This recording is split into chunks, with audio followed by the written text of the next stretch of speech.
Hello and welcome if you're new to my channel, and if you're a subscriber, a warm welcome back. I would like to start by saying thank you to all of you for your patience. I have had jury service for the last couple of weeks and I assumed it would be a fairly easy thing.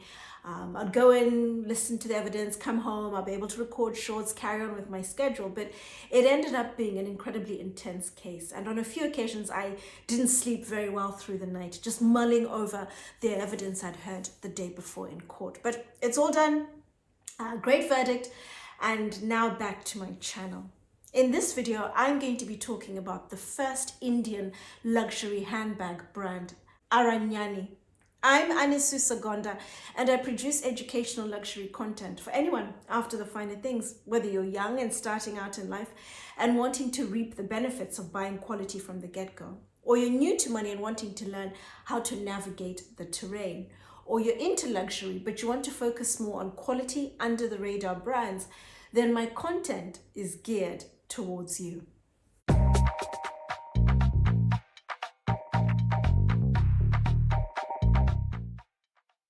Up until a few weeks ago, the only way you could buy Aranyani handbags was via their website. And then lo and behold, 4 weeks ago, they opened their first store in the entire world in Mayfair, London. I've spoken about Mayfair before in my Mount Street video, which I'm going to attach above. And Mayfair is part of what's called the Platinum Triangle. It's a group of areas, 3 areas, that house some of the most expensive real estate, not only in London and the United Kingdom, but also globally.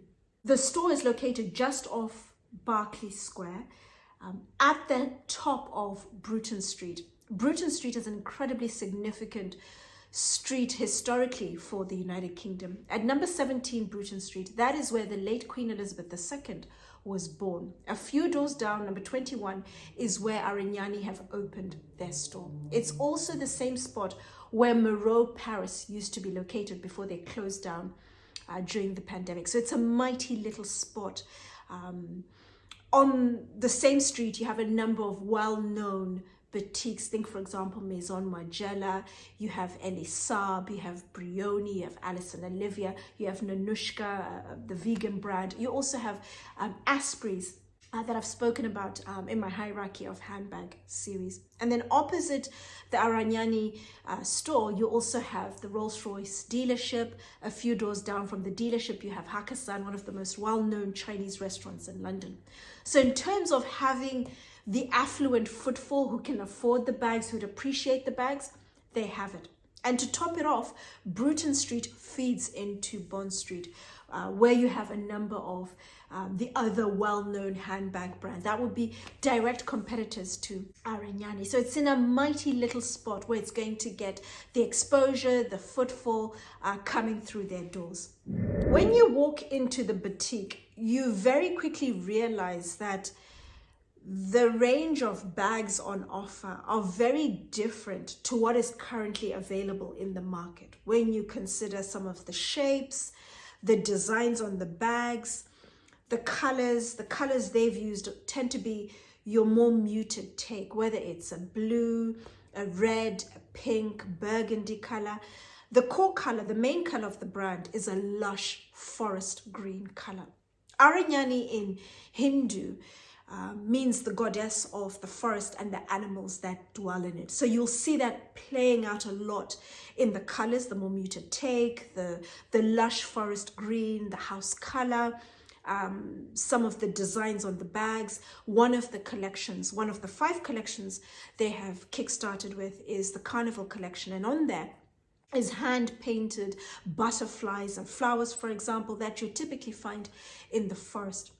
But what stands out is not just the colors, but also the designs on the bags. The designs very much pay homage to the richness of the Indian culture as well as its heritage. You have, for example, the Golden Trails collection, where they've used 24-karat gold gilding to produce the intricate designs on the flaps of the bags, inspired by the gold gilding you find in some of the castles in India. There are 5 collections in total that they've kickstarted the brand with.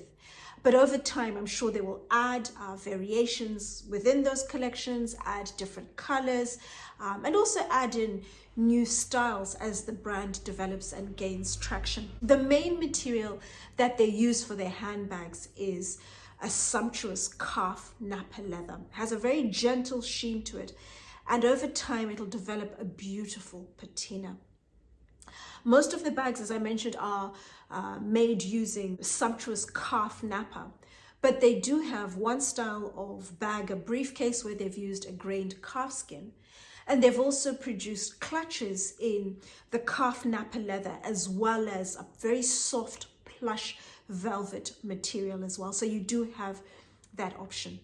In terms of levels of luxury, Aranyani is within your affordable level of luxury. I'm going to attach above a video where I talk in detail about the different levels of luxury. With affordable, it's very much about price first and foremost, but quality is starting to factor into the equation. Their bags are typically priced between 250 going through to about £1,000. They have wallets, card holders, for example, between 50 to £80. 4 of the 5 collections that they produce, the bags are within those price parameters, but they do have a 5th collection, the stone drops, which is their best selling, the one I also like, and the bags are priced between 1,300 and 1,600 pounds, and that's because they use semi-precious stones on the clasp. What you'll find with the hardware is that it's an antique gold finish, so it's a more muted take of the gold color. So it's classy, it's easy to wear, it doesn't age over time. Aranyani have 5 handbag collections, and they have created 5, possibly 6 different styles of handbags. A crossbody shoulder bag, a couple of totes, a couple of clutches, a top handle bag. And what you will find is they have chosen 2, possibly 3 different styles for each collection. With each Aranyani handbag, you will get a unique QR code, and in there it details all the relevant information about the bag: who made it, when it was made, where, materials used, backstory, any interesting facts. They're all within the QR code. The first collection is the classic collection, self-explanatory, classic designs that are elegant. They are beautiful in their simplicity, no designs, no added detail, just classic, simple, easy to wear pieces. The second collection is the Carnival collection, entirely hand painted pictures on bags inspired by the forest, whether it's pictures of birds, butterflies. There's also a bit of gold gilding detail fused within the pictures. The third is the Kesuda collection. The Kesuda flower is an incredibly well-known, highly regarded flower. It's known for its numerous medicinal properties. It's entirely hand embroidered onto the bag. The fourth collection is the Golden Trails. A couple of styles. There's a clutch, there is a shoulder bag. On the flap of the bag, 24 karat gold gilding detail has been hand painted onto the flap of the bag. And then the final collection is the Stone Drops collection. They're best-selling, the most popular, my personal favorite. Antique gold brass plate on the front, the clasp where you can open and close the bag with a magnetic component on the back. And on the front of the brass plate, you have semi-precious stones embedded into that plate. For the first collection, they have used smoky quartz. The brand tell me as the brand develops, they're going to add other semi-precious stones in different colors. So you're able to consider different options, whether it's blue, green, red, for example. You have that option. I particularly like 2 styles from the Snowdrop collection. One of their totes, and in particular in the lush forest green color. Great as an everyday bag. I either walk around or cycle around central London, so it'd be fantastic to put on my bike, in the basket on my bike, or just to carry, very comfortable to carry over the shoulder.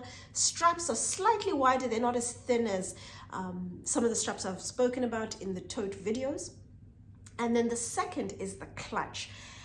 It's a clutch. When you see it, it's arresting. You look at it and you think, oh wow, it's absolutely beautiful. It marvels in its simplicity.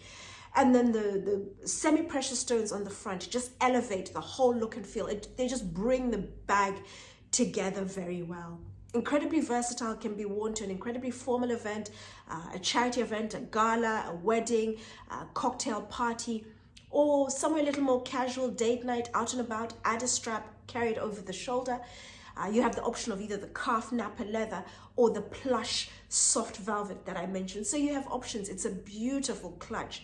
The clutch and the tote will both feature in my selection of offerings. When it comes to bags, I highly recommend within your 7 essential bags that anybody needs. So that is Aranyani handbags in a nutshell.